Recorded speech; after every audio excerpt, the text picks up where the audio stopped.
Hello everyone, स्वागत है आप सभी का एग्जाम गुरु यूट्यूब चैनल में। दोस्तों, आज से हम लोग रेलवे एनटीपीसी के लिए जीके का क्लास स्टार्ट कर रहे हैं। आज पहली वीडियो में मैं आपको साइंस के कुछ इंपॉर्टेंट क्वेश्चंस करवाऊंगा। ये सारे क्वेश्चन सिलेक्टेड हैं और आपके एग्जाम में डायरेक्टली यहाँ से क्वेश्चंस पूछे जाएंगे, इसलिए आप वीडियो को लास्ट तक देखें। और अगर आप इन सारे क्वेश्चंस का PDF डाउनलोड करना चाहते हैं तो PDF आपको हमारे टेलीग्राम ग्रुप पर मिल जाएगा। टेलीग्राम ग्रुप का लिंक नीचे डिस्क्रिप्शन बॉक्स में दिया गया है। तो चलिए आज का वीडियो स्टार्ट करते हैं। तो देखिए, पहला क्वेश्चन है, ओजोन परत हमारी रक्षा किस किरणों से करती है। दोस्तों, जो ओजोन परत है वे पैरावैगनिक किरणों से हमारी रक्षा करती है।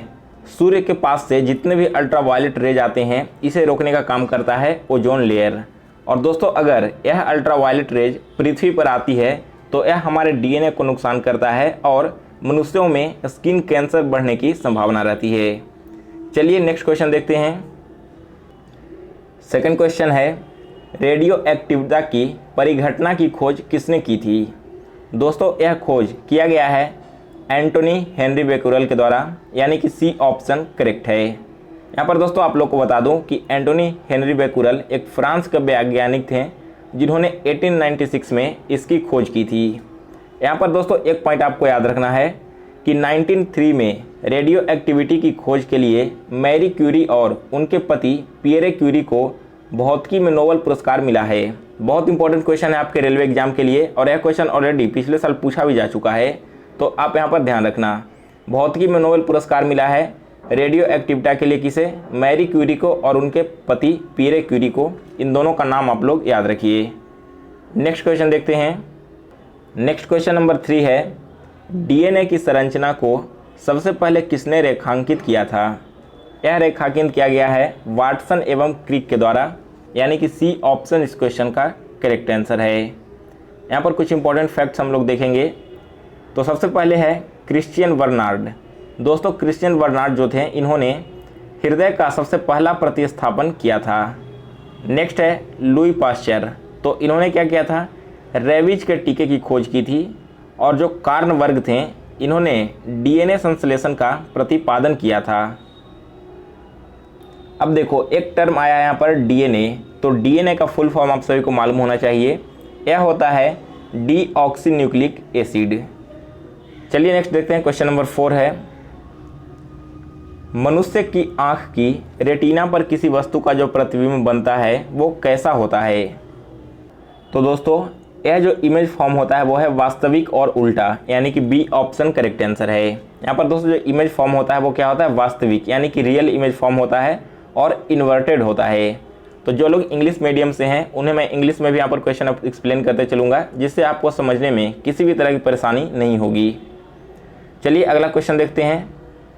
तो नेक्स्ट है क्वेश्चन नंबर 5, इनमें से कौन सही सुमेलित नहीं है। यहाँ पर 4 ऑप्शंस दिए गए हैं, आपको बताना है कि कौन सा ऑप्शन गलत है।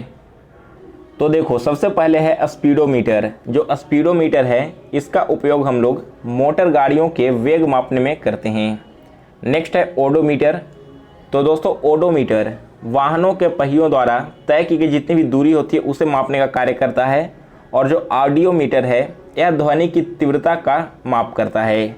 लेकिन दोस्तों जो एमीटर है यह विद्युत शक्ति को नहीं मापता है, जबकि किसी भी सर्किट में जो करंट फ्लो हो रहा है उसे मापने का काम करता है एमीटर, यानी कि सी ऑप्शन इस क्वेश्चन का करेक्ट आंसर है। यहाँ पर देखो और कुछ टर्म्स दिए गए हैं, जैसे देखो सिस्मोग्राफ क्या है, भूकंप को नापा जाता है सिस्मोग्राफ पर।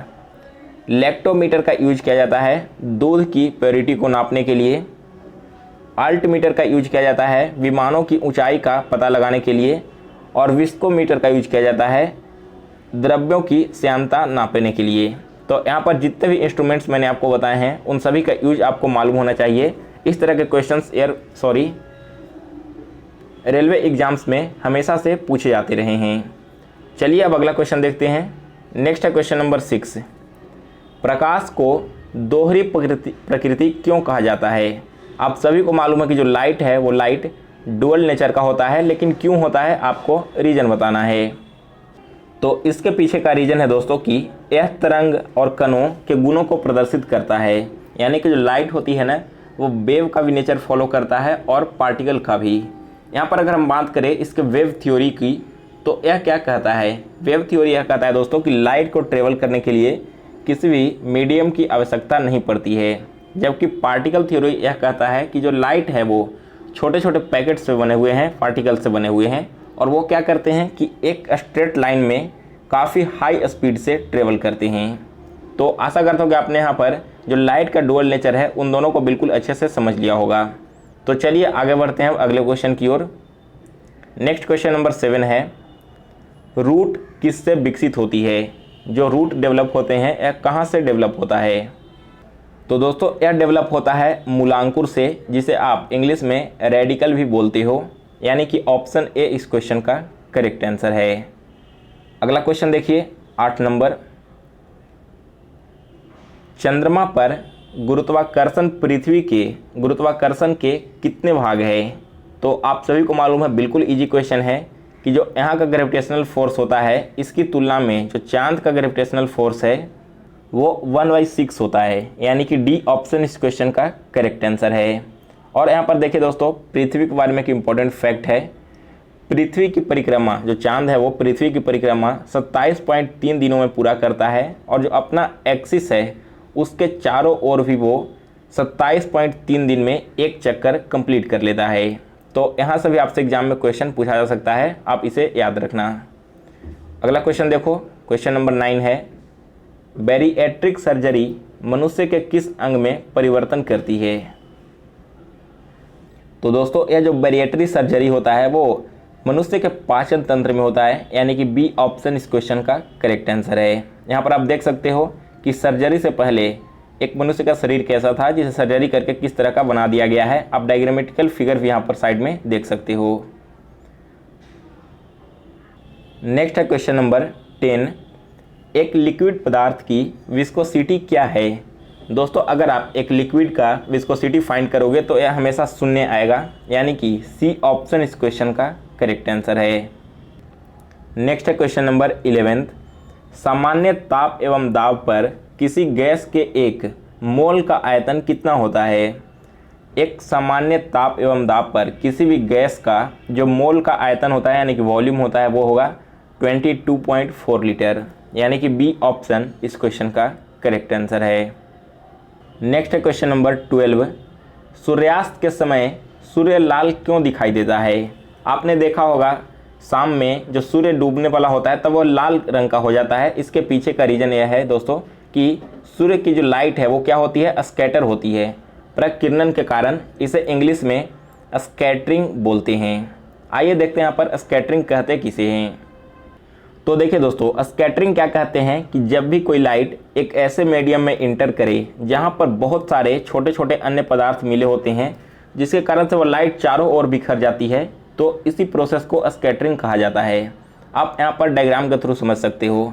जैसे देखो, यह एक मीडियम है देखो, और यहाँ से एक लाइट यहाँ पर डाला जा रहा है, इधर से एक लाइट गया, लेकिन दूसरे मीडियम में जाने पर छोटे छोटे पार्टिकल्स नहीं मिलते हैं। ऐसे कंडीशन में क्या होता है, रिफ्लेक्ट कर जाता है या फिर रिफ्लेक्ट कर जाता है।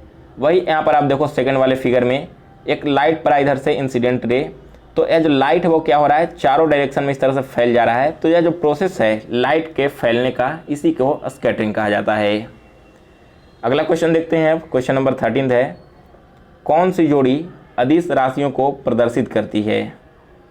तो देखिए यहाँ पर दोस्तों जो दूरी और गति है ना, यह दोनों क्या है, एक अदिश राशि है। अदिश राशि किसे कहते हैं, इसे आप इंग्लिश में बोलते हो स्केलर क्वांटिटी, यानी कि दोस्तों जिसमें केवल और केवल मैग्नीट्यूड हो, डायरेक्शन नहीं दिया हुआ हो, उस यूनिट को हम बोलेंगे स्केलर क्वांटिटी। यहाँ पर देखिए जो दूरी है और गति है, स्पीड और डिस्टेंस दोनों क्या है, केवल मैग्नीट्यूड है, इसमें किसी भी तरह का डायरेक्शन नहीं दिया हो रहता।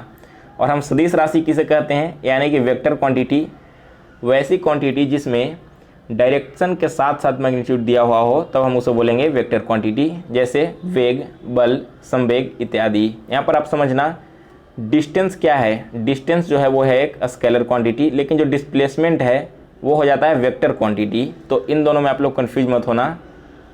अगला क्वेश्चन देखिए, क्वेश्चन नंबर 14 है, उस कोरोना वायरस का नाम बताइए जिससे मनुष्य की मृत्यु हो जाती है। तो दोस्तों इस वायरस का नाम है सार्स, यानी कि सी ऑप्शन इस क्वेश्चन का करेक्ट आंसर है।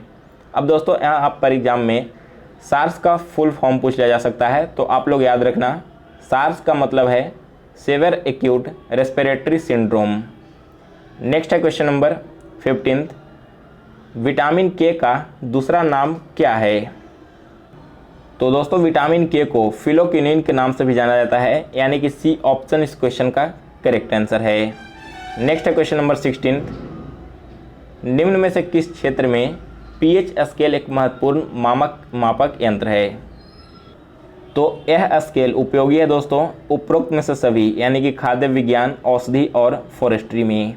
अब समझिए यहाँ पर पीएच स्केल होता क्या है। तो दोस्तों पीएच स्केल किसी भी पदार्थ का एसिडिटी और एल्कलिनिटी फाइंड करने का एक यंत्र है। अगर आपसे एग्जाम में पूछा जाए पीएच का फॉर्मूला क्या होता है दोस्तों, तो यह होगा पावर ऑफ हाइड्रोजन या फिर पोटेंशियल ऑफ हाइड्रोजन। तो आप लोग पीएच का फुल फॉर्म जरूर याद रखना। नेक्स्ट है क्वेश्चन नंबर 18, भोजन प्रणाली के सबसे बड़े हिस्से का नाम बताइए। दोस्तों भोजन प्रणाली डाइजेस्टिव सिस्टम का सबसे बड़ा हिस्सा होता है छोटी आंत, यानी कि सी ऑप्शन इस क्वेश्चन का करेक्ट आंसर है। इसे इंग्लिश में आप स्मॉल इंटेस्टाइन के नाम से जानते हो। नेक्स्ट क्वेश्चन नंबर 19 है, कोशिका के भीतर श्वसन का केंद्र कहाँ होता है? सेल के अंदर में जो श्वसन का केंद्र है यह होता है केंद्रक में, यानी कि ऑप्शन ए इस क्वेश्चन का करेक्ट आंसर है। यहाँ पर दोस्तों एक इम्पॉर्टेंट क्वेश्चन है कि सेल की खोज किसने की थी? यह क्वेश्चन आपका एग्जाम में कई बार पूछा भी जा चुका है। तो सेल की खोज की गई है रॉबर्ट हुक के द्वारा, इनका नाम आप लोग याद रखिए। नेक्स्ट क्वेश्चन देखिए, क्वेश्चन नंबर 20 है, प्लेटलेट के जीवन का समय करीब करीब कितने दिन का होता है? तो हमारे शरीर में जो ब्लड प्लेटलेट है इसका जो समय है यानी कि जीवन काल है लगभग 3 से 5 दिनों का होता है, यानी कि सी ऑप्शन इस क्वेश्चन का करेक्ट आंसर है। और दोस्तों एक स्वस्थ व्यक्ति में सामान्य रूप से ब्लड में 1.5 से लेकर 4.5 लाख प्लेटलेट्स होते हैं। नेक्स्ट क्वेश्चन है क्वेश्चन नंबर 21, प्रत्येक किडनी बड़ी मात्रा में किस उत्सर्जन इकाइयों से बना होता है? तो यह बना होता है दोस्तों नेफ्रॉन से, यानी कि ऑप्शन सी इस क्वेश्चन का करेक्ट आंसर है। नेक्स्ट क्वेश्चन है क्वेश्चन नंबर 22, पौधों में फ्लोएम मुख्यतः किसके लिए उत्तरदायी होती है? तो दोस्तों जो फ्लोएम होते हैं इसका काम है आहार वहन करने के लिए, यानी कि जितने भी फूड बनते हैं प्लांट के अंदर उसे अलग अलग ब्रांचेज में पहुंचाने के लिए। और जो जाइलम होता है, जाइलम का काम होता है जल वहन करने के लिए। तो दोनों का फंक्शंस आपको याद रखने हैं। नेक्स्ट क्वेश्चन है क्वेश्चन नंबर 23, वह कौन सी प्रक्रिया प्रकाश और ध्वनि दोनों में घटित नहीं होती है? तो इसका आंसर है ऑप्शन ए ध्रुवन। जो ध्रुवन है वो प्रकाश और ध्वनि जो साउंड और लाइट है दोनों में अकर कभी भी नहीं होता। नेक्स्ट क्वेश्चन देखिए, क्वेश्चन नंबर 24 है, तांबा का शत्रु तत्व कौन सा है? तांबा का शत्रु तत्व आपको बताना है। तो यह है दोस्तों गंधक, यानी कि ऑप्शन ए इस क्वेश्चन का करेक्ट आंसर है। नेक्स्ट है क्वेश्चन नंबर 25, अयस्कों से चुंबकीय अशुद्धियों को हटाने के लिए प्रक्रिया को क्या कहा जाता है? इस प्रक्रिया को नाम दिया गया है चुंबकीय पृथक्करण प्रक्रिया, यानी कि बी ऑप्शन इस क्वेश्चन का करेक्ट आंसर है। और लास्ट क्वेश्चन दोस्तों जिसका आंसर आप सभी को कमेंट बॉक्स में बताना है। तो क्वेश्चन है, आधुनिक आवर्त सारणी में आवर्तों की संख्या कितनी होगी? इस क्वेश्चन का आंसर आप सभी लोग कमेंट बॉक्स में बताइए। और अगर आपको यह वीडियो पसंद आया हो तो इसे लाइक और शेयर करें। आपने इस चैनल को अभी तक सब्सक्राइब नहीं किया है तो इसे सब्सक्राइब कर बेल नोटिफिकेशन को ऑन कर लें, जिससे रेलवे से संबंधित सारे वीडियोज़ की नोटिफिकेशन आपको मिलती रहे।